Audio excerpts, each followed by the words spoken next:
Assalamualaikum warahmatullahi wabarakatuh. Waalaikumsalam warahmatullahi wabarakatuh. Bismillah, alhamdulillah, wassalatu wassalamu ala rasulillah Muhammad bin Abdullah wa ala alihi wa sahbihi wa barak. Asyhadu an la ilaha illallah wahdahu la syarika lah wa asyhadu anna sayyidina maulana Muhammad abduhu wa rasuluh. Allahumma shalli wa sallim wa barik ala sayyidina Muhammad wa ala alihi wa ashabihi wa man tabi'ahum bi ihsan ila yaumil amma ba'd. Yang sama-sama kita muliakan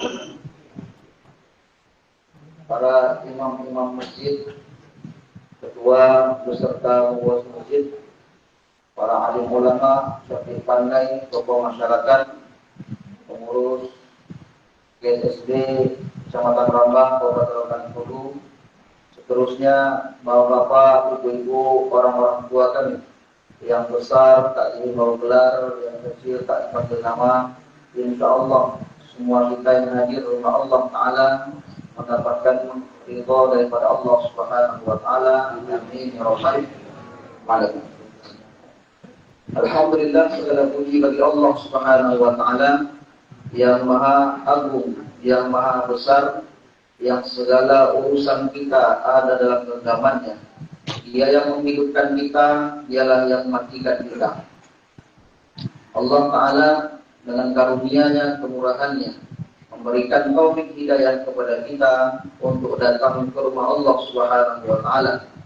Ini semata-mata atas kasih sayang Allah Subhanahu wa Ta'ala, bukan karena kekuatan kita, bukan karena kehebatan kita. Karena masih banyak orang yang mungkin lebih sehat daripada kita, atau mungkin lebih banyak rupanya lebih dekat daripada masjid ini, tapi tanpa taufik dan hidayah daripada Allah, berat rasanya untuk datang ke rumah Allah Subhanahu wa Ta'ala.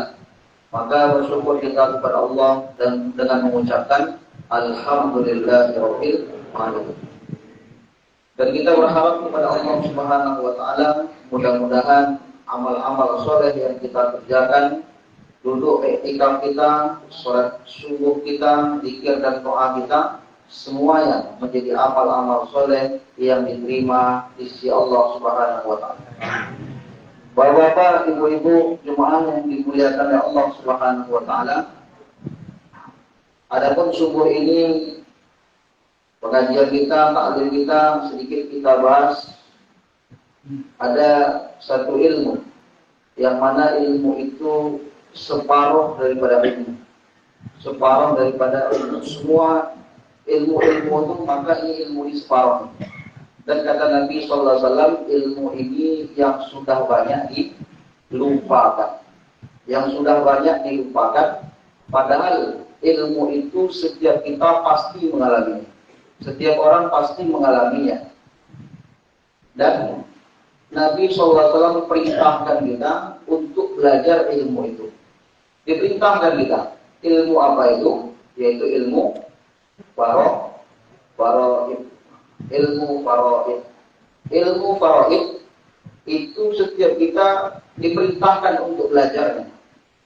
Sebagaimana kita belajar Al-Quran, maka hendaknya begitu juga lah kita belajar ilmu faraid.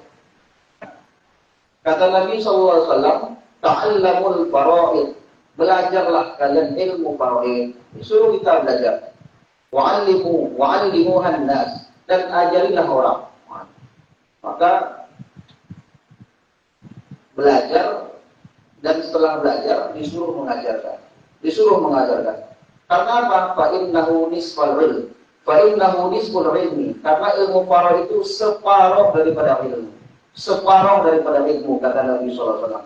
Ada ilmu sholat, ilmu zakat, ilmu puasa, ilmu haji, ilmu ini semuanya itu sholat, zakat, haji, kemudian sedekah segala macam itu semasa kita masih hidup. Dan ketika kita sudah meninggal dunia, yang berlaku adalah ilmu faraid. Karena manusia ini hanya dua keadaan saja, hidup atau mati. Hidup atau mati. Ketika dia hidup, inilah ilmu semuanya. Ya, sholat, zakat, ini pelajari. Ketika seorang sudah meninggal dunia, maka yang berlaku ketika itu, yaitu ilmu faraid. Maka kata Nabi SAW disuruh belajar. Wa huwa yansa. Dan ilmu itu yang sudah banyak dilupakan manusia, yang sudah banyak tidak diamalkan manusia. Wa huwa awwalul ilmi yanza'u min ummati. Dan ilmu itulah yang pertama kali akan dicabut, akan diangkat daripada umatku. Kata Nabi SAW.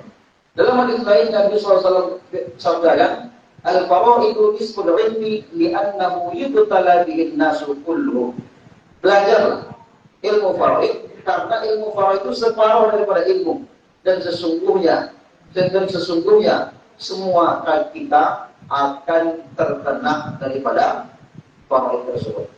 Karena keadaan tadi hidup atau meninggal.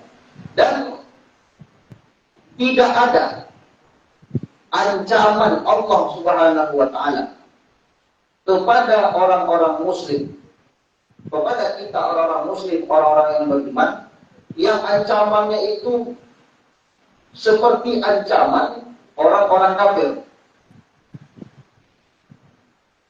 Ketika Allah Ta'ala firmankan tentang ilmu faraid dalam surat An-Nisa ayat 11, ayat 12, lalu Allah Ta'ala tutup di ayat 14-nya.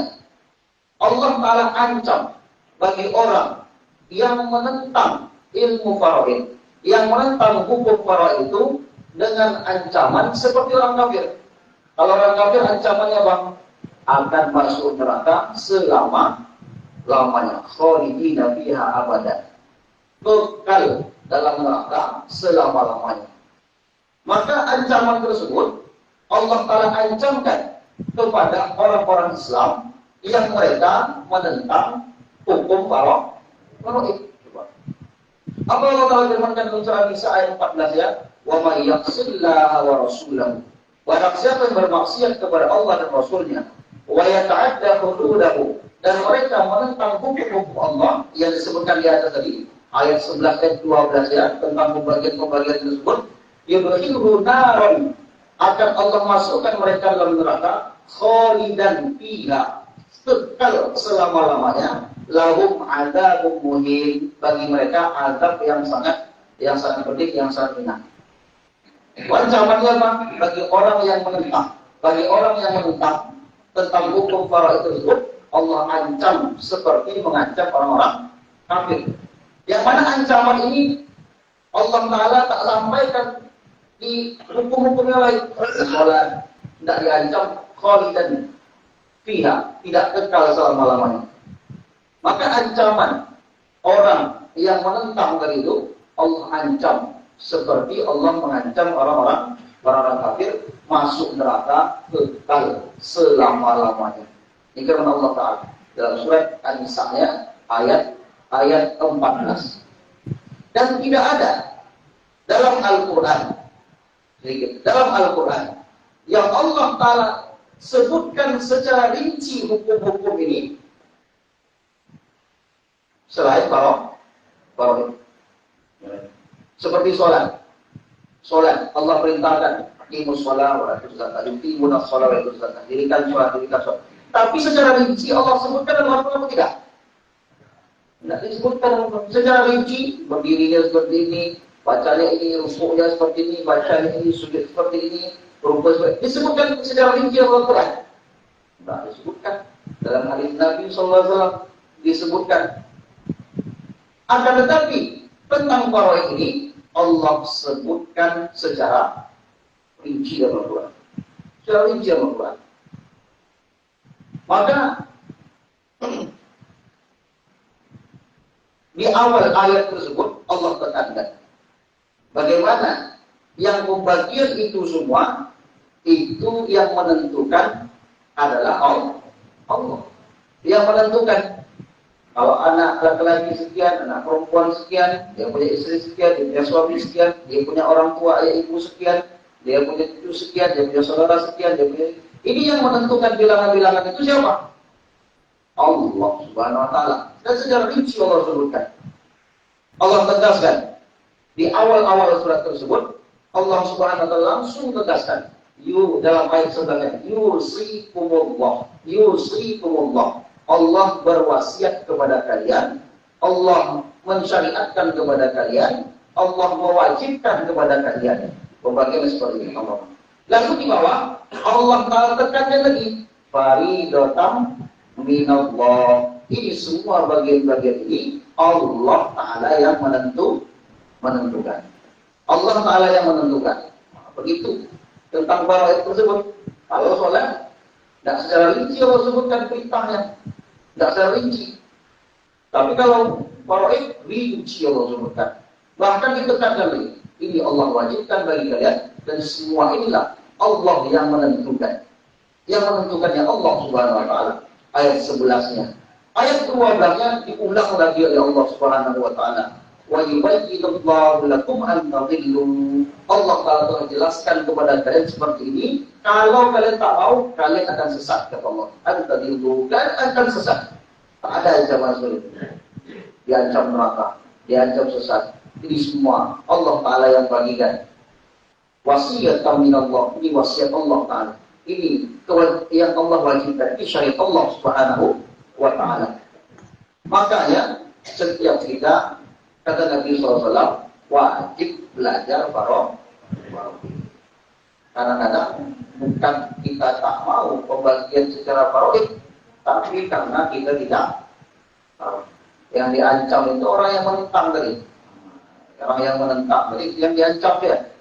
Yang diancam khalidina fiha abada, masuk neraka selama-lamanya. Tapi kadang-kadang bukan orang tak mau, tapi karena tidak tahu. Maka belajar, disuruh belajar. Bahkan kata Sayyidina Umar bin Khattab radhiyallahu anhu, Sayyidina Umar bin Khattab katakan, ta'allamul faraid wal lahna was sunnah kama ta'allamul Qur'an. Ta'allamul faraid kama ta'allamal Qur'an. Belajarlah kalian ilmu faraid sebagaimana kalian belajar ilmu Gimana kita belajar Al-Quran sekarang? Belajarlah faraid ini sebagaimana belajar Al-Quran. Belajar Al-Quran gimana kita? Begitu gigih, begitu semangat. Bahkan ada musabaqah tilawatil Quran, musabaqah dalam Quran. Dapat hadiah. Belajar semangat dengan Al-Quran tersebut. Maka hendaknya sebagaimana kita belajar Al-Quran, maka begitu jugalah hendaknya kita belajar faraid. Kata Sayyidina Umar bin Khattab radhiyallahu anhu. Kalau tidak, bagaimana? Akan timbul fitnah-fitnah. Kata Nabi sallallahu alaihi wasallam, ta'allamul faraid, banyak disuruh perintah. Belajarlah ilmu faraid wa 'allamuhu, dan ajarlah mereka. Fa inni imru'un maqbudun, karena sesungguhnya aku nanti akan wafat. Wa innal ilma sayuqbalu, dan sesungguhnya ilmu itu pun akan diangkat. Wa tazharul fitan, akan banyak muncul fitnah-fitnah. Hatta yakhtalifa ithnani fil fariidah, sehingga ada dua orang yang bersengketa, yang berselisih tentang faraid tersebut. Fala yajidani may yaqdi biha, sehingga tak ditemukan orang untuk memutuskannya secara betul. Jadi saya hanya buka saja. Maksudnya apa? Tadi kata Nabi SAW, wa'allamun nas, ajarilah, sampaikanlah kepada manusia, sampaikanlah kepada umat Islam. Ini saya buka saja. Nanti ya masing-masing kita mencari bagaimana. Kalau tidak belajar itu, bahaya. Bahayanya apa? Bahaya kita bisa memakan harta yang haram.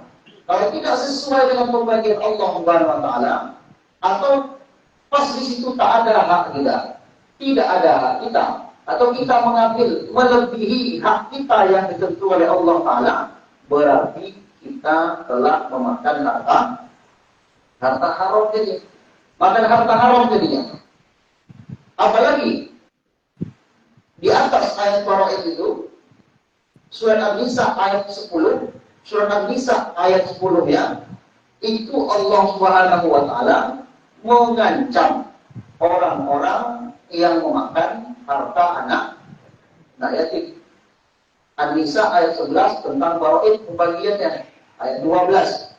Ayat 10-nya di atas itu Allah Subhanahu wa Ta'ala mengancam orang-orang yang memakan harta anak yatim. Mengapa? Karena yang berpotensi besar memakan harta anak yatim tersebut adalah keluarga juga. Yang seharusnya dia tidak dapat, yang seharusnya dia bagian segini, dia ada lebih. Rupanya ketika ayah yang anak ini meninggal dunia, anak itu belum balik. Meninggal suaminya, dia punya anak lagi kecil, belum balik. Berarti dia kategorinya anak yang yatim, dia anak yatim.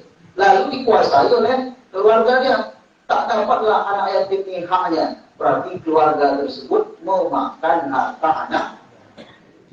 Makan banyak anak yatim dia. Dia punya anak di situ. Apalagi laki-laki menghabiskan semuanya. Kenapa anak yatim? Maka di ayat 10 ya, Allah Ta'ala ancam langsung orang yang makan harta anak yatim seperti memakan bara api masuk dalam perut. Diancam oleh Allah Subhanahu wa Ta'ala. Itu ayat 10-nya. Ayat 10 yang tentang anak yatim. Apa hubungannya? Ini cerita anak yatim ayat 10-nya. Ayat 11-nya langsung cerita waris. Karena tadi yang berpotensi besar makan harta anak yatim ini keluarga-keluarga tadi. Oleh karena itu, makanya kan Nabi memerintahkan kita belajar barohim. Kemudian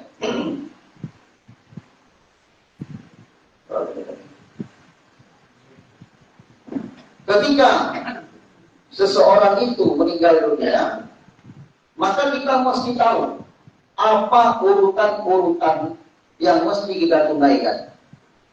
Ketika seorang itu meninggal dunia, lalu dia meninggalkan harta peninggalannya, harta peninggalannya, maka kita harus tahu urutan-urutan apa saja yang mesti kita dahulukan. Satu, yang pertama yang mesti kita dahulukan terhadap harta peninggalan mayat tadi, yang pertama, apabila ada hubungan mayat dengan Allah. Apabila ada hubungan mayat dengan Allah, maksudnya ada nggak hutang mayat dengan Allah Ta'ala? Contoh, ada nggak zakat dia yang belum ditunaikan? Contohnya, dia punya harta banyak, tak pernah bayar zakat.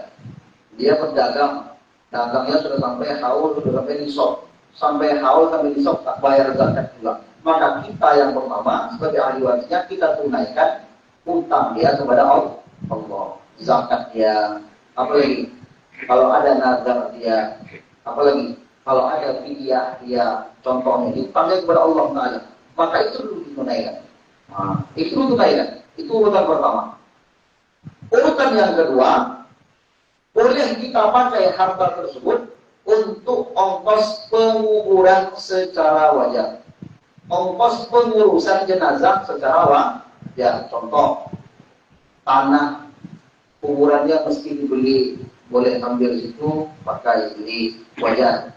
Secara wajar tadi, tanah ya, contohnya 1x2, contohnya 500.000, ya bulan 1 juta. Mungkin kalau sampai awal, tanah kuburan itu tanah wakaf, berarti tak ada lagi. Tapi kalau di daerah-daerah yang kota Jakarta, kota yang itu tanah itu beli, tanah itu beli, itu tidak apa-apa diambil, pakai. Untuk beli kain kafannya mesti beli, tidak apa-apa diambil secara wajar. Tapi tempat kita alhamdulillah kain kafan pun sudah disediakan. Tidak ada lagi masalah itu. Untuk memandikan jenazah lagi, contohnya itu mesti pakai bayar. Itu boleh diambil dari situ. Ongkos pengurusan jenazah secara wajar kita ambil boleh. Tapi ke tempat kita tak ada. Alhamdulillah semuanya wakaf. Tanah bukan wakaf. Apa sudah disediakan wakaf juga. Yang mengurusannya sukarela. Yang semua sampai ke penguburan. Palingan upah menggali kubur ya. Upah menggali kubur. Boleh diambil itu tak masalah. Tak berdosa. Benar Talqin bayar juga. Itu di luar pengurusan jenazah itu. Yang mengurusan jenazah itu apa? Memandikannya, mengkafaninya, menyolatkannya, mengubur. Nah ini, yang 4 ini, kalau seandainya itu pakai duit, tak apa diambil duit dari peninggalan mayat tadi. Kalau dia tidak boleh. Kalau tempat kita semuanya menggali kubur itu mungkin kasih ke duit tak apa. Kalau di kota-kota besar, bahkan penyemayangkan jenazah tadi pakai itu. Kalau tak penyemayangkan jenazah itu pakai duit itu. Panggil orang tua dan kasih duit. Kota-kota besar, tanah kebun hijau tuh. Ya kan? Tapi kalau yang tadi itu tak masuk dalam pengurusan jenazah. Lalu boleh nggak dipakai itu? Boleh. Boleh nggak bayar? Boleh. Tapi jangan diambil dari harta peninggalan mayat. Begitu juga untuk malam pertama, malam kedua, malam ketiga. Maaf. Boleh kita laksanakan, lakukan. Tapi boleh nggak pakai makan? Boleh juga. Mau malam 1, 2, 3, 1, 7 pakai makan. Tapi tidak boleh dipakai, diambil dari harta peninggalan mayat. Belum boleh. Karena urutannya tadi. Belum boleh. Urutannya tadi apa? Satu, ada hubungannya dengan Allah, utangnya dengan Allah. Yang kedua, boleh diambil dari untuk pengurusan jenazah. Yang ketiga, utang piutang yang menjadi tanggungannya, utang dia. Ada nggak mayat yang punya utang? Kalau ada utang, ambil dari situ, bayarkan. Utang yang tinggal 1 juta, utangnya 1 juta, dibayarkan utang hati. Ada nggak cerita bagi-bagi lagi? Enggak ada cerita bagi lagi. Makanya ini nggak boleh dipakai untuk yang lain-lain dulu. Nggak boleh dipakai untuk yang tadi itu. Contohnya, nggak boleh. Jadi urutannya sudah ada. Utang mayat ini ada atau tidak? Kalau ada, ambil dari harta peninggalan dia, bayarkan ke utang. Karena Nabi SAW tidak mau menyolatkan orang yang masih ada utang. Itu jadi tidak. Tanya Nabi kalau ada jenazah panjang dulu. Ini mayatnya ada utang tak? Ada ya Rasulullah. Sholatkanlah kalian. Sholatkanlah kalian. Suruh Nabi, sholatkan dia. Nabi tak ikut sholat. Lalu kata sahabat ya Rasulullah, utang dia saya yang tanggung. Gimana? Mayat ini sudah tidak ada utang ya Rasulullah. Utang dia saya yang tanggung. Boleh siapa? Sholatkan. Alaikum. Tanya jawab dulu. Ya. Langsung bilang. Orang terus saja Nabi ceritakan, sholatkanlah kalian. Berarti kita juga mesti menyok. Untuk Nabi yang enggak. Soalnya enggak ada, Nabi tidak. Kata sahabat tadi apa? Ya Rasulullah, dia sudah tak punya utang dia saya tanggung. Maka sunnah bagi kita, kalau ada mayat sekarang, mayat terbebas daripada utang. Kalau ada utang dia, kami yang tanggung ahli warisnya. Ya kan? Kami bilang begitu. Mayat tak ada utang lagi, utangnya bintang pada kami. Ada utang mayat kami yang tanggung semuanya. Orang sudah itu, kamu orang rumah itu, itu nak bayar. Seperti itu. Kemudian urutan yang keempat adalah menunaikan wasiatnya. Wasiatnya wajib ditunaikan mengenai harta. Dengan syarat wasiat ini yang pertama bukan berwasiat kepada ahli waris. Contoh, dia punya anak 5, lalu diwasiatkannya kepada 1 atau 2 orang anak. Wasiat. Namanya kalau wasiat. Maka wasiat kepada ahli waris ini tidak sah. La wasiat ahli waris tidak ada wasiat kepada ahli waris. Kecuali dalam bab fikih dibahas kecuali semua ahli warisnya setuju semuanya. Makanya dia telah memberikan haknya kepada yang lain. Mengapa? Karena ahli waris dapat 2 kali titik. Dapat wasiat juga, dapat waris. Dia sudah dapat dengan jalur waris. Maka dia tak dapat lagi dengan jalur wasiat. Tak boleh, kata Nabi, tidak ada wasiat kepada ahli waris. La wasiat ahli waris. Tidak ada wasiat kepada ahli waris. Kalau mau dibagikan juga, ditunaikan juga wasiat tersebut, boleh dengan syarat semua ahli warisnya setuju semuanya. Lalu wasiat tersebut tidak boleh melebihi daripada 1/3. Contohnya, dia punya harta 100 juta. Wasiatlah dia. Wasiat ya, kalau saya meninggal dunia, wasiat ini tunaikan setelah dia meninggal dunia. Dia bilang waktu hidup, kalau saya meninggal dunia, maka berikanlah tanah itu, rumah itu, rumput itu untuk masjid, untuk pondok pesantren, untuk panti asuhan, untuk simpulan-simpulan orang lain di luar ahli waris. Maka harta yang ditinggalkan itu yang diwasiat itu separuh daripada yang ditinggalkan. Maka yang ditunaikan tetap 1/3. tiga. Nah, yang ditunaikan cuma sepertiga. Wasiat itu cuma boleh sepertiga daripada harta. Nah, ini wasiat itu mesti dilaksanakan. Wasiat mengenai harta yang kepada orang lain bukan ahli waris wajib dilaksanakan. Wasiat harta. Tapi kalau wasiat dia kuburkan saya di sini, kalau tinggal kuburkan saya di sini, selain daripada harta, ya tidak wajib untuk dilaksanakan. Kalau bisa laksanakan, kalau tidak ya tidak berdosa.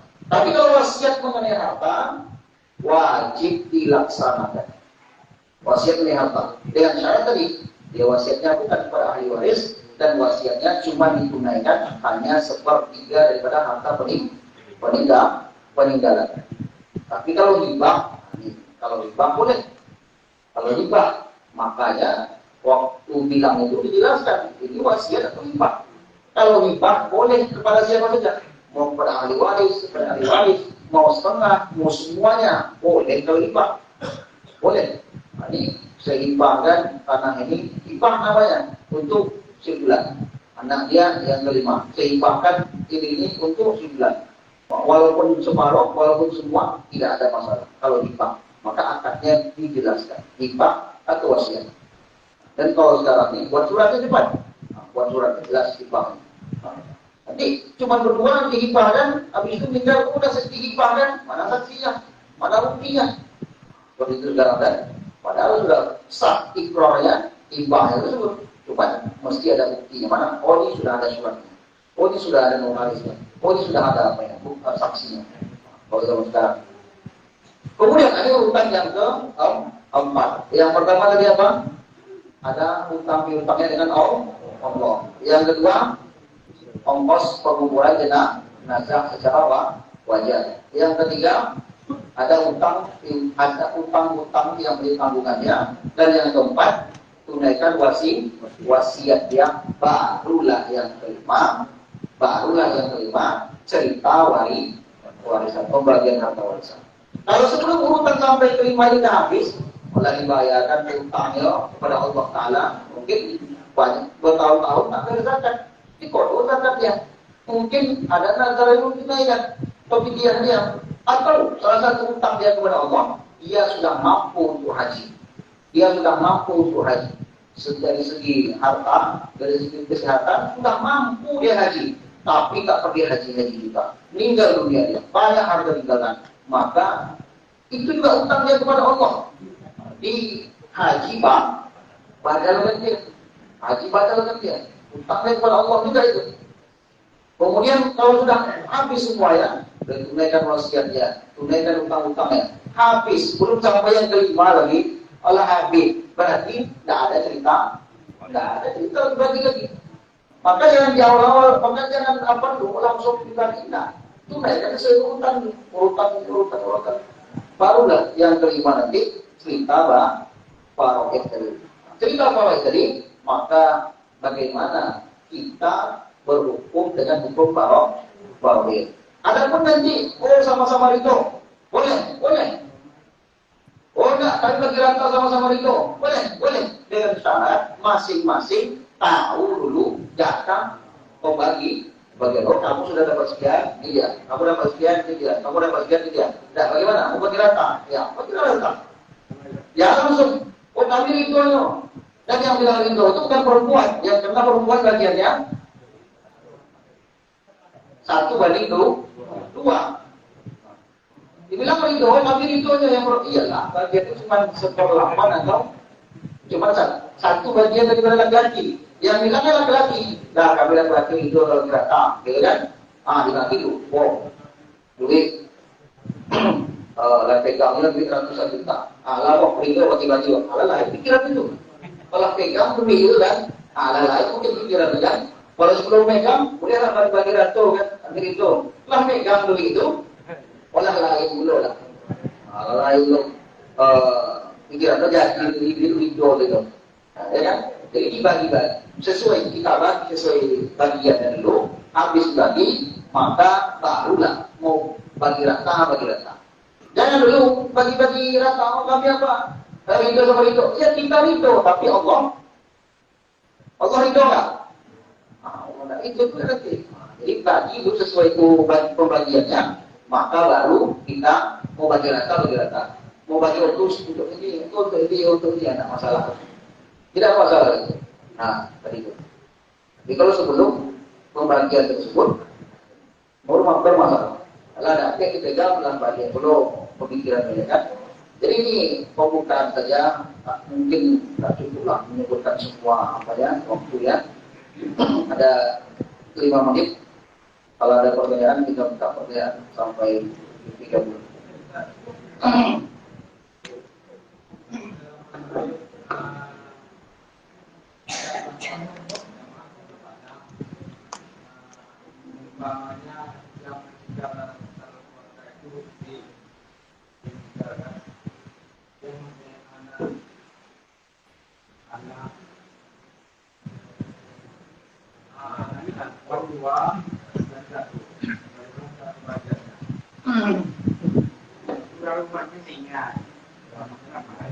Ada suami istri punya anak 3, 1 laki-laki 2 perempuan.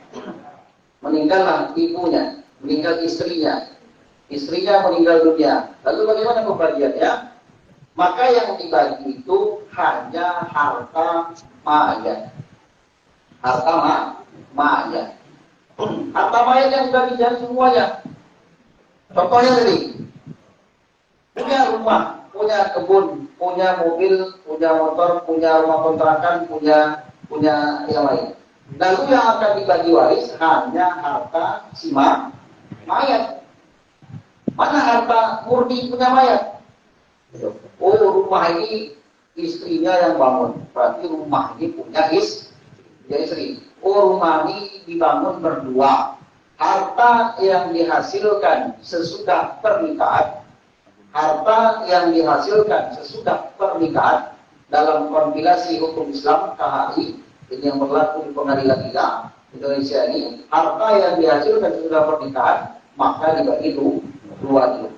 Tapi dalam fikih Islam tidak. Yang murni punya istri, yang murni punya suami.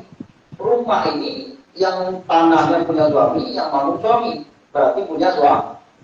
Tapi dalam KHI tidak. Rumah itu mesti dibagi dua tuh kalau dihasilkan sesudah pernikahan. Dihasilkan sudah pernikahan dibagi dua. Berarti rumah ini bagi dua, punya istri itu ada 50%. Mana lagi punya istri? Oh, itu dapat warisan. Istrinya dapat warisan dari orang tuanya kebun tersebut. Jadi kebun itu diwariskan. Oh, dapat itu dari rumah kontrakan. Murni punya istri. Maka yang punya istri, yang murni punya istri itu yang dibagi waris. Berapa bagian suami? Bagian suami karena dia ada anak, maka suami mendapat seperempat. Yang ditinggalkan 100 juta contohnya. 100 juta contohnya. Atau 120 juta contohnya. Suami dapat seperempat karena ada anak. Ya kan? Ambilkan seperempat dari 120 juta berapa? 30 juta. Dia 30 juta kasih pada suami. Sisa berapa? Sisa 90 kasih kepada anak semuanya. Karena ada anak laki-laki, berarti namanya asobah bil ghaib. Ini asobah. Anak laki-laki, kalau sudah ada anak laki-laki itu semuanya habis sama mereka semua. Ada anak laki-laki. Ada anak laki-laki 1, anak perempuan 3, maka asobah namanya. Semua sisa keluarkan untuk suami, sisa semuanya kasih kepada anak. Ada 90 juta. 90 juta ini karena ada 1 laki-laki, 2 perempuan, berarti 1 laki-laki ini dihitung 2, kan 2 banding 1. 2 untuk laki-laki, 1 untuk perempuan, berarti 90 dibagi 4. Karena laki-laki hitungnya 2, perempuan hitungnya 2 laki-laki tambah 1 perempuan 4, 90 dibagi 4. Sama dengan berapa? Sekian. Contohnya berapa 90 4? 2 juta lebih. 2 juta lebih. 20 sekian. 20 sekian. 20 juta. 22 juta 500. 22 juta 500. 22 juta. Berarti 22 juta kasih 1 anak perempuan, 22 juta kasih 1 anak perempuan lagi, yang lainnya 44 juta kasih anak laki. Mudah kan? Mudah kan? Apa itu mudah saja sebenarnya. Hah? Karena berdoa itu nafsu tadi.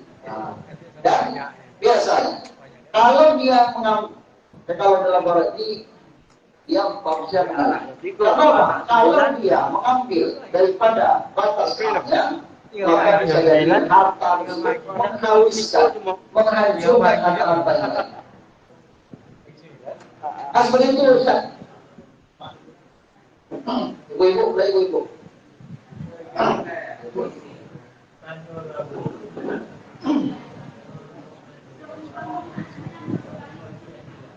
Kilo-kilo copet nak meninggal tu. Anaknya belum balik bagaimana? Berarti yang memegang harta anak yatim tadi adalah walinya, ibunya. Dia masih ada ibu, atau dia tinggal sama kakek, atau dia tinggal sama neneknya, atau sama ibunya. Maka ibunya memegang amanah. Boleh nggak membagian anak enggak? Membagian saya cuma 1/8 dari harta murni punya suami. Setelah kalau rumah bagi 2, kalau murni punya suami dapat ibu 1/8 karena ada anak. Berarti 7/8 ini punya anak. 7/8 punya anak. Nah, dipegang sama ibu tuh. Pegang sama dia. Maka ibu ini boleh memakai harta anak yatim tadi, harta anak yang belum balik tadi, untuk keperluan dia boleh. Untuk keperluan dia boleh. Sekolah dia diambil dari situ boleh. Untuk makan dia wajar, yang sewajarnya. Yang sewajarnya. Boleh dipakai. Kalau perlu buatnya. Nanti dah besar dia ganggu, mana harga meninggal ayah saya. Ambil waktu keluarga, aku buat. Boleh susu, boleh pempes, boleh apa, keluarga.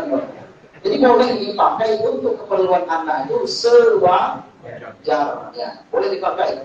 Ya nggak boleh ya diambil semuanya, lalu nikah yang lain, itu bohong. Boleh kan? Itu kalau saya atas ada itu nikah yang lain itu. Itu kebanyakan. Itu kebanyakan. Banyak sih banyak. Banyak. Setelah nikah lupa anak kan. Bapak ibu yang Kan? Sikul lah itu. Berwasiat kepada anak-anak punya akal kuat. Jadi dibangun kaya betul kuat. Jadi pikiran nak mana aku masih mundur. Apakah itu menaikkan dulu Pak wasiat itu kan. Ada orang kaya yang hotel lalu diwasiatnya kepada anak. Tidak boleh wasiat kepada ahli waris. Kalau timpaannya boleh, tapi kalau wasiatnya nggak bisa. Tidak jadi. Akhirnya hotel itu tidak jatuh wasiat, jatuhnya kepada waris. Itu minta dibangunkan 10 buah masjid. Oh, minta dibangunkan 10 buah masjid. Itu wasiat ayahnya kepada anaknya. Maka wajib dari tunaikan. Tidak wajib tunaikan. Tidak wajib tunaikan wasiat itu. Dari hasil hotel tadi itu minta dibangunkan dia 10 buah masjid. Oh, Jadi anak-anak ini tunaikan. Oh, gitu. Saya kira ini hotel ada di wasiat ayahnya. Nanti kalau punya hasil daripada hotel ini bangunkan masjid.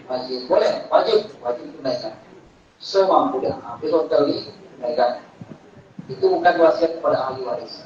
Dan wasiatnya cuma 1/3 saja. 1/3 Dari hasil dari hasil dari 1/3. Tanya lagi. Kalau manusia tidak pernah nikah, apa hukumnya? Jadi luar jalur gitu. Ini kalau dulu sama.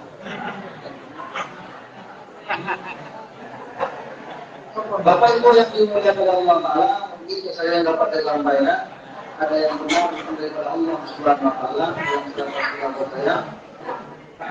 Kepada Allah Taala ampun dan kepada Bapak Ibu saya mohon maaf. Sempurnai majelis dan tunaikan doa kepada majelis. Subhanallah wa bihamdihi subhanallah bihamdika asyhadu an la ilaha illa anta astaghfiruka wa atubu ilaik. Assalamualaikum warahmatullahi wabarakatuh.